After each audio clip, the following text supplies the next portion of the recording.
Hi everyone and welcome to Kavish IAS. आज का जो हमारा टॉपिक है that is international solar alliance.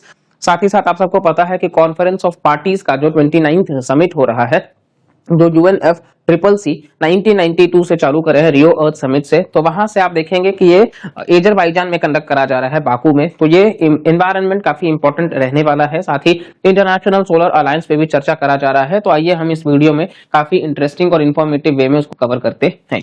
तो चलिए यहाँ पे सबसे पहले जो हमारा है that is international solar alliance है क्या, इसको सबसे पहले हम समझते हैं। देखिए, सोलर का मतलब ही है कि सन से जुड़ा हुआ है।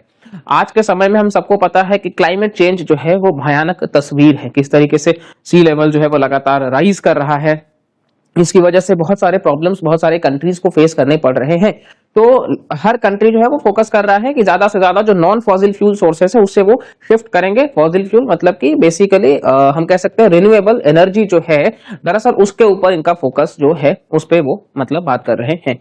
अब यहाँ पर सोलर एनर्जी जो है वो सेंट्रल है इस ग्लोबल एनर्जी ट्रांजिशन का, जो क्लाइमेट चेंज को कॉम्बैट करने के लिए है। और ये फास्टेस्ट ग्रोइंग रिन्यूएबल सोर्स है और चीपेस्ट है सनी रीजन्स में। एक तो बहुत सस्ता है, सनलाइट हर जगह है, और ये फास्टेस्ट ग्रोइंग है। ठीक है, और इसी के साथ साथ में सोलर कैपेसिटी जो है वो लगातार बढ़ रहा है, क्योंकि हर देश धीरे धीरे नेट जीरो बनने की बात कर रहे हैं और 2050 जो है एक एवरेज टारगेट हम पकड़ रहे हैं। हालांकि डिप्लॉयमेंट अनइवन है। क्यों? क्योंकि China alone 43% of global solar capacity जो है वो चाइना के पास है, और टॉप 10 कंट्रीज जो है वो 95% ऑफ इंस्टॉलेशंस हैं। यानी कि चाइना आप कह सकते हो कि 40% से ज्यादा जो है वो अकेले चाइना का यहाँ पे मोनोपोली है। Africa, home to most of the world 745 million people without electricity, बहुत ज्यादा लोग बगैर बिजली के अफ्रीका में लोग रह रहे हैं, और ये 2% से भी कम का यहाँ पे न्यू सोलर एडिशंस हुआ है। तो ये कहीं ना कहीं मतलब फिर से डिस्पैरिटी की बात हो रही है। और 80% से ज्यादा जो सोलर मैन्युफैक्चरिंग है वो कॉन्सेंट्रेटेड है चाइना में। सोचिए कितना बड़ा चंक जो है वो चाइना में है। मतलब 80% से ज्यादा जो कॉन्सेंट्रेशन है मैन्युफैक्चर होने का सोलर कैपेसिटी का, वो चाइना में ही है, एक देश में। ये लिमिट करता है rapid solar expansion in smaller markets. और आईएस से जो है वो फाउंड करा गया था एड्रेस और बैलेंस करने के लिए इस डिस्पैरिटी को। ठीक है, चलिए, तो ये हमने देखा है कि बैकग्राउंड में। अब हम इंटरनेशनल सोलर अलायंस की बात करते हैं कि क्यों जरूरी है, किस तरीके से यहाँ पे सन जो है वो रिन्यूएबल एनर्जी में बहुत बड़ा कंट्रीब्यूटर है। तो आईएसए एक treaty based inter governmental organisation है, मतलब गवर्नमेंट्स के बीच में, और इसको कंसीव करा गया as a coalition of solar resource rich countries, जहां पे सोलर रिसोर्स ज्यादा है। ठीक है, which lie either completely or partly between the Tropic of Cancer and the Tropic of Capricorn। ठीक है, तो जब भी हम यहाँ पे प्लैनेट अर्थ की बात करते हैं, यहाँ पे हम इक्वेटर, ठीक है, ये हमारा इक्वेटर हो गया 0 डिग्री पे, और यहाँ हम ट्रॉपिक ऑफ कैंसर, यहाँ हम ट्रॉपिक ऑफ कैप्रिकॉन, यहाँ हमारा जो टेम्परेट रीजियंस है उसकी बात कर रहे हैं। तो ये ट्रॉपिक ऑफ कैंसर से ट्रॉपिक ऑफ कैप्रिकॉन यानी कि 23.5 डिग्री नॉर्थ से 23.5 डिग्री साउथ, ये जो बेल्ट है, स्पेशली ये जो रीजन है, ये है ट्रॉपिकल रीजन। ठीक है, बियॉन्ड ट्रॉपिक्स में भी एक्सटेंडेड है। तो ये इन कंट्रीज पे फोकस कर रहा है। ठीक है, और साथ ही साथ में यहाँ पे it was launched jointly by India and France, और ये साइडलाइंस ऑफ COP21 जो पेरिस में हुआ था 2015 में। ठीक है, उससे यहाँ पे लाया गया था। पेरिस डिक्लेरेशन एस्टैब्लिश करता है आईएसए को। प्रीलिम्स में डायरेक्ट सवाल हो सकता है कौन से डिक्लेरेशन से आया था, तो पेरिस डिक्लेरेशन से लाया गया था। और इसका जो वर्किंग है वो है क्रिएट करना ग्लोबल मार्केट सिस्टम, ताकि सोलर पावर को और बेहतर तरीके से हम इस्तेमाल कर सके क्लीन एनर्जी के लिए। और इसका हेडक्वार्टर्स भारत के ही हरियाणा में गुरुग्राम में आपको देखने को मिल जाएगा। ठीक है, तो ये आईएसए के बारे में हमने देखा है फैक्चुअल इन्फॉर्मेशन। अब नेक्स्ट हम बात करते हैं दैट इज, ये आप देख सकते हो इंटरनेशनल सोलर अलायंस का tropic of cancer, equator, tropic of capricorn, किस तरीके से ट्रॉपिकल कंट्रीज भारत यहाँ पे लाई कर रहा है। बियॉन्ड भी है, ठीक है, लेकिन ये आप देख सकते हो ऑब्जेक्टिव क्या है, 1000 gigawatt of solar generation capacity, और ये 1000 बिलियंस ऑफ डॉलर्स का इन्वेस्टमेंट सोलर एनर्जी में बाय 2030। अब यहाँ पे की चैलेंज यही है कि सोलर एनर्जी को और बेहतर करना है, और ये सोलर जनरेशन के लिए कहीं ना कहीं 1000 बिलियन डॉलर्स की जरूरत होगी, जो हमने ऑलरेडी देख लिया है बाय 2030। अब इसके अलावा अगर हम देखें तो परफॉर्मेंस क्या है, आईएसए जो है वो एक फैसिलिटेटर माना जा रहा है रादर देन डायरेक्ट डेवलपर। ठीक है, मतलब ये प्रमोट करने को लेकर के है, डायरेक्टली डेवलप नहीं करेगा, सिर्फ ये प्रमोट कर रहा है सोलर एनर्जी को। ठीक है, और ये एम करता है कंट्रीज को हेल्प करने के लिए कि वो एड्रेस कर सके फाइनेंशियल, टेक्नोलॉजिकल और रेगुलेटरी बैरियर्स, ताकि वो बूस्ट कर सके सोलर एनर्जी डिप्लॉयमेंट को उन रीजन्स में जहां पर लो एनर्जी एक्सेस है। हालांकि 9 साल बाद भी इसके इंसेप्शन के आईएसए का अभी भी लिमिटेड इंपैक्ट है, कोई ऑपरेशनल प्रोजेक्ट अभी भी नहीं कंप्लीट हुए हैं। ठीक है, ऑपरेशन में मतलब वो ऐसा प्रोजेक्ट जो ऑपरेट कर रहा हो, तो अभी भी ये चीज मतलब उस लेवल पे एफिशिएंटली नहीं दिख रहा है result. First ISA supported project 60 megawatt plant का क्यूबा में, ये स्टिल डेवलपमेंट स्टेजेस में है, और बाकी कंट्रीज में अफ्रीका और लैटिन अमेरिका में भी सिमिलर प्रोजेक्ट्स चल रहे हैं। इसके अलावा यहाँ पे अगर जो तस्वीर है ये है कि बेसिकली अगर आप यूपीएससी की तैयारी में सिंसियर हैं और अगर आपको लगता है कि आप भविष्य में यूपीएससी की तैयारी करना चाहते हैं 2026 के लिए, 2027 के लिए, और आपको लैक ऑफ गाइडेंस है, या आपको कहीं भी इस जर्नी में, बहुत वास्ट जर्नी है, मैराथन है, तो बहुत अप्स एंड डाउन्स हो सकते हैं, इन किन्हीं हर्डल्स में आपको लगता है कि आपको जरूरत है एक सारथी की, तो बेसिकली आप कहीं ना कहीं कविश आईएएस जो है वहां पर एनरोल कर सकते हैं। आप यहाँ पर काउंसलिंग से लेकर के आप सारे अपने डाउट्स क्लियर कर सकते हैं। इसके साथ ही आपको स्टडी मटेरियल से लेकर के आंसर राइटिंग, प्रीलिम्स से लेकर इंटरव्यू तक का सारा जो अप्रोच है हमारा वो बहुत बेहतर ढंग से होगा। तो यहाँ आप निश्चिंत होकर के, कोलकाता में ये हमारे 2 सेंटर्स हैं, वीआईपी रोड में और हाजरा रोड में, तो यहाँ आप एनरोल कर सकते हैं। ठीक है, फर्दर आपको डिटेल्स वेबसाइट से लेकर के आपको हर जगह अवेलेबल हो जाएगा। चलिए नेक्स्ट अब हम बात करते हैं, तो ये है इंटरनेशनल सोलर अलायंस के लिमिटेड इम्पैक्ट जो ग्लोबल ग्रोथ कंसेंट्रेशन को लेकर के है। अब रैपिड ग्रोथ तो हो रहा है, ठीक है, सोलर एनर्जी में एवरेज है कि 20% का एनुअल इंक्रीज इन कैपेसिटी हो रहा है पिछले 5 साल में, और 30% राइज सिर्फ 2023 में अकेले हुआ है। लेकिन स्टिल आईएसए जो है वो ब्रॉड डिप्लॉयमेंट नहीं कर पा रहा है। आईएसए के वर्ल्ड सोलर मार्केट रिपोर्ट की माने 2024 की, तो China accounted for 62% of the 345 gigawatt of new solar capacity. ठीक है, तो चाइना जो है वो 62% अकेले का जो डिप्लॉयमेंट बनके डिप्लॉयमेंट की बात हो रही है, उसमें से 62% तो सिर्फ चाइना का है। आप डायरेक्टली सारा डेटा आप याद नहीं कर सकते, लेकिन आप इतना लिख सकते हो कि according to the ISS world solar market report 2024, China accounted for 62% of new solar capacity, और 80% से ज्यादा सोलर इन्वेस्टमेंट्स जो है वो भी डेवलप्ड कंट्रीज में ही जुड़े हुए हैं, चाइना और लार्ज डेवलपिंग कंट्रीज जैसे कि भारत। और ये लिमिट करता है आईएसए का इंटेंडेड इंपैक्ट ऑन स्मॉलर और लेस डेवलप्ड मार्केट्स। ठीक है, यानी कि पैसों की भी जरूरत, यहाँ चाइना को देख सकते हो मैप में, बीजिंग यहाँ पे आपको देखने को मिल रहा है, ऊपर मंगोलिया, ठीक है, ऊपर रशिया, लेक बाइकल, टीपेस्ट लेक यहाँ पे आपको देखने को मिल रहा है, कजाकिस्तान यहाँ पे आपको यहाँ देख सकते हैं आप, ये किर्गिस्तान, बिश्केक डिक्लेरेशन, ताजिकिस्तान, ठीक है, आप पाकिस्तान देख रहे हैं, यहाँ पे भारत, और ये सारे जो हैं वो बेसिकली हांगकांग भी आपको, ताइवान यहाँ देखने को मिल ही रहा है इस चाइना सी के पास में। ठीक है, तो ये बेसिकली साउथ चाइना सी उसके नीचे, तो आप मैप इस तरीके से ऑब्जर्व करते हुए चल सकते हैं। और ये कुछ तस्वीर है जो आपको दिखा रहे हैं कि total installed capacity annual installation का किस तरीके से लगातार टोटल इंस्टॉल्ड कैपेसिटी जो है वो मतलब बढ़ रहा है। लेकिन countries with biggest solar footprint में चाइना का बहुत बड़ा कंट्रीब्यूशन है, और यहाँ आप देखेंगे तो ये टॉप 10 में भारत भी शामिल है। ठीक है, चलिए अब हम नेक्स्ट बात करते हैं कि बेसिकली हमारा जो लीडरशिप रोल है उसके बारे में हम यहाँ पे बात करते हैं। तो आईएसए को एस्टैब्लिश करा गया था not just to promote solar energy, Bharat का ऐसा मानना है। देखिए इंडिया जो है वो लीडरशिप रोल में है, किस तरीके से लीडर ऑफ ग्लोबल साउथ भी हम हैं, तो सिर्फ सोलर एनर्जी को प्रमोट करने के लिए नहीं है, बल्कि एक स्ट्रैटेजिक इनिशिएटिव है for India's outreach to the global south. देखिए इंटरनेशनल योगा डे, इसको बेहतर से मतलब पूरे विश्व में पहुंचाने के लिए योगा को भारत ने वो रास्ता दिखाया। ठीक है, उसी तरीके से सोलर एनर्जी को हम विश्व में ये चीज बहुत अच्छे तरीके से प्रमोट कर पा रहे हैं। तो लीडर ऑफ ग्लोबल साउथ की जो हम बात कर रहे हैं कि हम किस तरीके से डेवलपिंग कंट्रीज को रिप्रेजेंट कर रहे हैं, क्योंकि हम यूएन के परमानेंट सीट की भी बात कर रहे हैं, तो वहां पर इंडिया जो है वो प्रॉपरली अपने आप को सपोर्ट कर रहा है। पर्टिकुलर फोकस हमारा अफ्रीका पे है, क्योंकि हमने देखा कि कितनी बुरी कंडीशन है वहां पर।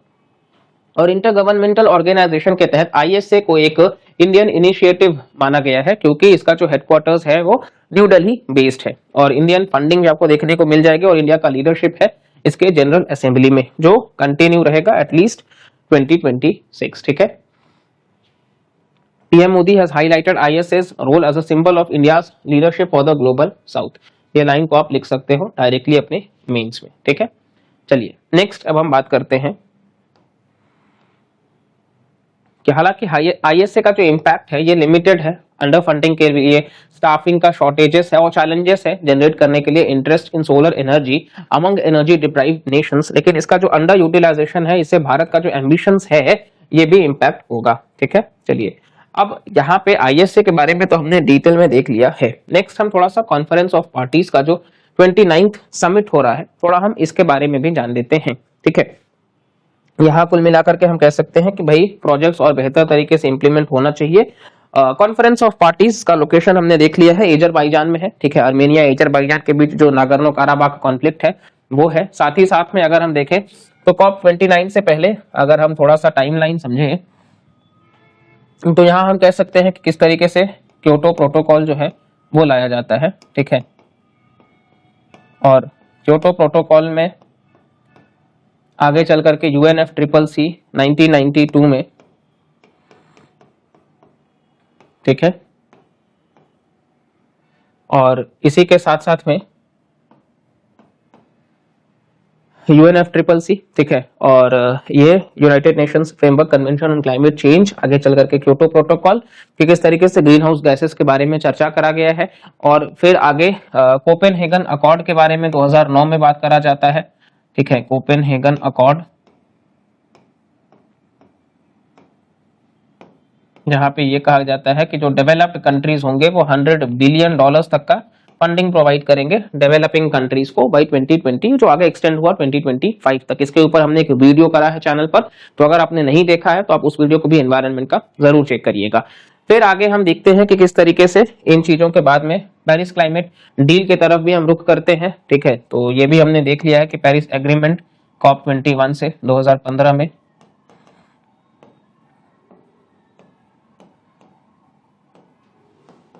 और आगे चल करके जो है पेरिस एग्रीमेंट के बाद में फिर हम देखेंगे तो ग्लासगो पैक्ट जो है उसके बारे में भी बात करा गया है।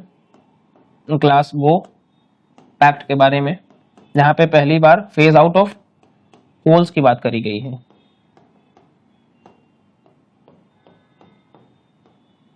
कोल्स जो बहुत ज्यादा कार्बन एमिशन करता है तो वो भी लिमिटेड है, तो इसीलिए कोल्स, और कोल हमेशा 4 टाइप्स का है, एंथ्रेसाइट, बिट्यूमिनस, लिग्नाइट और पीट। इसमें एंथ्रेसाइट बेस्ट है, कार्बन कंटेंट में सबसे पुराना है। ग्लासगो पैक्ट फेज डाउन करने की बात करी गई। फिर आगे चल करके हम देखेंगे कि किस तरीके से यहाँ पे लॉस एंड डैमेज फंड के बारे में बात करा गया है। लॉस एंड डैमेज फंड के बारे में बात करा गया है कि डेवलप्ड कंट्रीज का जो है वो रोल ज्यादा है। ठीक है, तो इनको मतलब डेवलपिंग कंट्रीज को डैमेज फंड भी देना चाहिए, लॉस एंड डैमेज फंड। और आगे चल करके अभी जो COP29 के बारे में बात करा जा रहा है, यहाँ पे है कि न्यू कलेक्टिव क्वांटिफाइबल मतलब फंड के बारे में कि किस तरीके से यहाँ पे मतलब फिर से एक क्लाइमेट फाइनेंस के बारे में फोकस करा जा रहा है। तो ये पूरा का पूरा अभी तक हम समीकरण समझते हुए आ रहे हैं। ठीक है, तो कॉन्फ्रेंस ऑफ पार्टीज 29 जो हो रहा है, एट दी एंड यहाँ पे क्लाइमेट फाइनेंस एक मेजर मुद्दा है। ठीक है, कि किस तरीके से 100 बिलियन वाली बात यहाँ पे भी रखी जा रही है डॉलर्स का, जो कोपेनहेगन अकॉर्ड वाले पॉइंट से है। तो ये आपको समझना है। ठीक है, और इसी के साथ साथ में बिकॉज बहुत सारी ऐसी चीजें हैं जो निकल करके आई हैं सामने, तो वो दिखाती हैं कि ये जो है सेशंस किस तरीके से UNFCCC जो है वो इम्पोर्टेंट है। अब क्योंकि डोनाल्ड ट्रंप जो है वो वापस से यूएस के प्रेसिडेंट बन गए हैं, और हमने देखा था कि ट्रंप 1.0 में वो किस तरीके से ऐसे एनवायरमेंटल समिट से खुद को बाहर कर लिए थे, और उसके बाद जो बाइडेन के आने से वो चीजें वापस से नॉर्मल हुई थी, लेकिन फिर से ट्रंप 2.0 स्टार्ट हो चुका है। तो यूएस से अगर पुल ओवर कर लेगा, जो कि वो मानते हैं कि भाई हमारा हम क्यों ही खर्च करेंगे, मतलब जिन कंट्रीज को फेस कर रहे हैं वो प्रॉब्लम वो अपना समझेंगे। देखिए ये बात समझना बहुत जरूरी है कि कहीं ना कहीं आई होप आपको ये नोट्स कवर हो चुका है। ठीक है, तो इसमें सबसे ज्यादा जरूरी ये है कि कुछ हम पॉइंट्स को डिस्कस करना चाहते हैं। अब इंडिया और चाइना जो है बेसिकली इन्होंने लगातार, यूरोपियन यूनियन जो है वो कई प्रोडक्ट्स पे भारत और चाइना से जो जाते हैं उनके ऊपर एक टैक्स लगा देता है। ठीक है, कि भाई यहाँ पे कार्बन एमिशन इन देशों में ज्यादा होता है, तो इन प्रोडक्ट को हम टैक्स लगा देंगे तो महंगा हो जाएगा, तो हमारे यहाँ ज्यादा ये बिकेंगे नहीं। ये भी कहीं ना कहीं प्रमोट कर रहा है आइसोलेशनिज्म ही, ठीक है, प्रोटेक्शनिज्म ही। तो ये बेसिकली हम देख सकते हैं। और इसी के साथ साथ में अगर हम ये देखें कि भाई सबसे ज्यादा जरूरी तो ये है कि क्लाइमेट फाइनेंसिंग की जरूरत ही क्यों है। ठीक है, तो देखिए डेवलपिंग कंट्रीज जैसे कि मान लो आप फॉर एग्जांपल मालदीव्स और टुवालू जैसे देश, ये तो स्मॉल आइलैंड है, है ना, और ये कल को एग्जिस्टेंशियल थ्रेट्स फेस कर रहे हैं, मतलब कल को ये गायब हो सकते हैं, तो एग्जिस्टेंशियल थ्रेट्स फेस कर रहे हैं ये।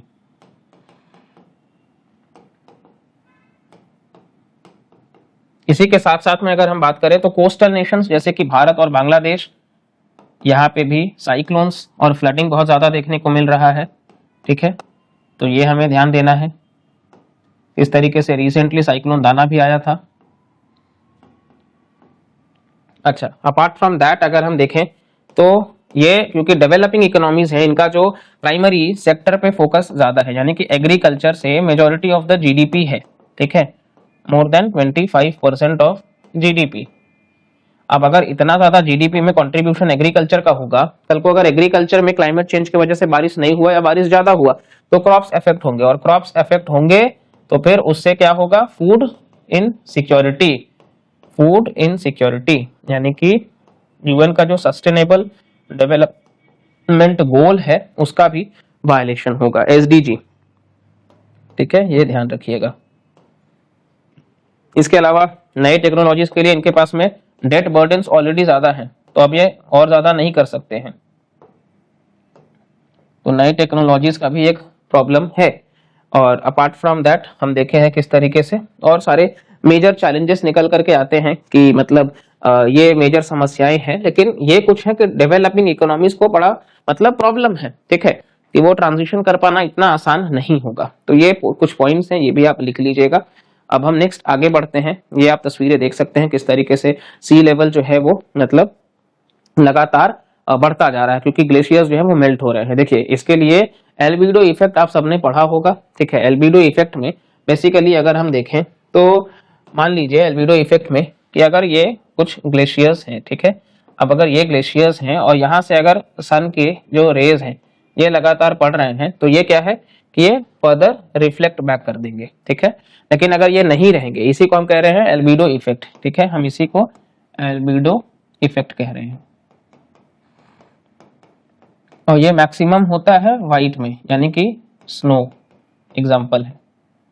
अब अगर यही मेल्ट हो जाएंगे तो लगातार सन का रेज अब्सॉर्ब होगा, और अब्सॉर्ब होगा तो फिर सी लेवल जो यहाँ है वो यहाँ चला जाएगा, यानी कि सी लेवल राइज, और जिससे हमने देखा कि साइक्लोन्स और फ्लडिंग जो है वो कॉमन फिनोमिना है। तो ये है पूरा का पूरा कॉन्सेप्ट, ठीक है। चलिए अब हम नेक्स्ट बात करते हैं। ये देखिए, ये तस्वीर आप देख रहे हैं, यहाँ आप देखिए ग्लोबल वार्मिंग किस तरीके से हो रहा है। यहाँ आप देख सकते हो कार्बन क्रेडिट किस तरीके से एक कंट्री जो है उसका अगर कार्बन एमिशन ज्यादा है दूसरे वाले का कम है तो वो अपना सेल कर देगा, इसके पास कम है कुछ, ये है कार्बन क्रेडिट का सिस्टम। और आईपीसीसी के बारे में बात कर लेते हैं थोड़ा सा। आईपीसीसी का 6th असेसमेंट रिपोर्ट बताता है कि 57% जो कार्बन एमिशन है वो अकेले का डेवलप्ड कंट्रीज का है, ठीक है। ये 57% डेवलप्ड कंट्रीज का है as per the 6th assessment report. 6th assessment report.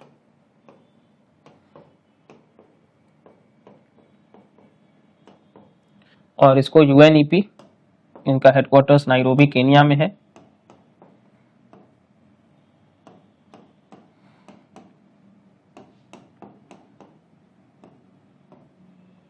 इनके मतलब एंगल से इसको लाया गया था, ठीक है, आईपीसीसी को, और ये रिपोर्ट्स वगैरह पब्लिश करते हैं, ठीक है। ये चीजें आप देख सकते हैं, हेडक्वार्टर्स स्विट्जरलैंड में है, इंग्लैंड में, ठीक है, तो ये भी आप ध्यान दीजिएगा।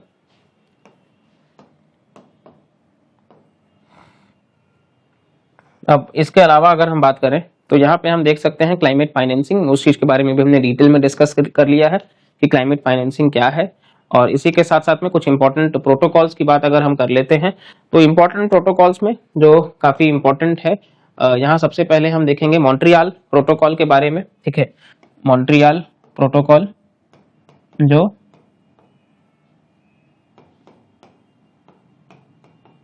फेज आउट करने की बात कर रहा है, मतलब, ठीक है, मॉन्ट्रियल प्रोटोकॉल हो या वियना कन्वेंशन हो, ये प्रोटेक्ट कर रहा है ओजोन डिप्लीटिंग सब्सटेंसेस जो है उसके बारे में बात कर रहे हैं, यानी कि ओजोन लेयर को प्रोटेक्ट कर रहे हैं।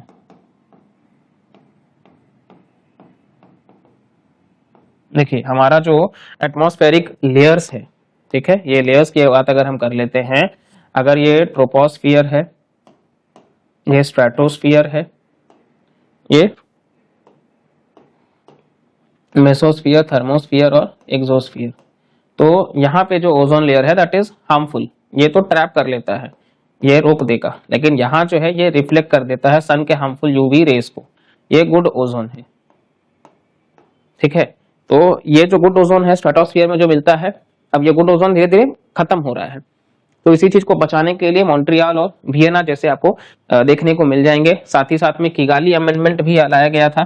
किगाली जो है वो बात कर रहा है कि किस तरीके से हाइड्रो क्लोरो फ्लोरो कार्बन्स को फेज आउट करना है। ठीक है, HCFCs बेसिकली हाइड्रो क्लोरो फ्लोरो कार्बन्स, जो रेफ्रिजरेटर्स, एयर कंडीशनर्स, क्योंकि हमारे यहाँ कूलिंग डिमांड लगातार बढ़ने की बात हो रही है, कहा जा रहा है कि 1 बिलियन एयर कंडीशनर्स हो सकते हैं भारत में, तो ये चीजों को ध्यान में रख के हम कूलिंग टारगेट्स भी बनाए हैं कि 20 to 25% तक कम करना है। ठीक है, और इंडिया का INDC भी अगर आप देखोगे, इंटेंडेड नेशनली डिटरमिन कंट्रीब्यूशन, जिसमें हमने देखा है कि भारत जो है वो अपना कार्बन जो इंटेंसिटी है हमारा, उसको हम 40% तक कम करने की बात कर रहे हैं बाई 2030, और ये कब तक में, 2005 के लेवल्स में। ठीक है, तो ये बेसिक पॉइंट्स हैं जो एनवायरनमेंट के एंगल से समझना जरूरी है। यहाँ हमने सिर्फ इंटरनेशनल सोलर अलायंस को डिस्कस नहीं किया है, एक टॉपिक में अगर आपने नोटिस किया होगा तो होलिस्टिक कवरेज होता है। हम आपको इस बात का एश्योरेंस दे रहे हैं कि अगर ये वीडियो 20 मिनट का हो, 25 मिनट का हो, जितने भी ड्यूरेशन का हो, आप अगर यहाँ पे